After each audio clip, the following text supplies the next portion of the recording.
La vaccination contre la Covid-19 revient dans l'actualité. De plus en plus de témoignages se font entendre au sujet du développement de pathologies après vaccination. Dans l'Allier, une association a été créée, association d'aide aux victimes directes ou indirectes de la Covid-19. Son président s'appelle Mathieu Dubois. Delphine Cros et Romy Walchuk l'ont rencontré aujourd'hui. Regardez. Elle fait désormais partie de sa vie. Sa béquille l'accompagne partout.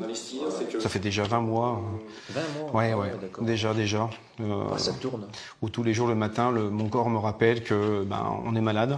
Le 10 septembre 2021, Mathieu s'est fait vacciner pour la première fois contre la Covid-19.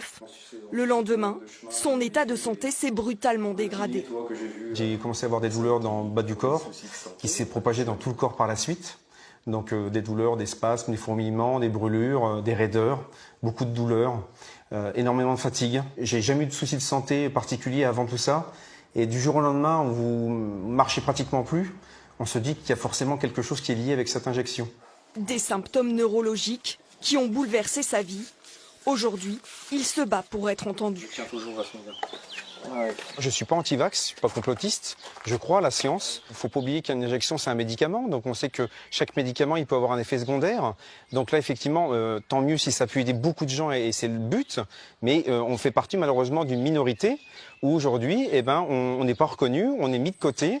Alors il a décidé, avec d'autres personnes dans la même situation que lui, de créer une association de victimes de la Covid-19.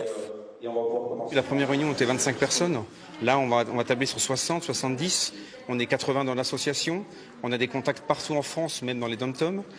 Donc on se rend compte qu'en fait, il y a beaucoup de gens qui sont concernés, et de tout âge, je tiens à le préciser. L'association accompagne aussi les Covid longs. Tous comptent bien faire reconnaître leur souffrance. Mais leur combat ne fait que commencer.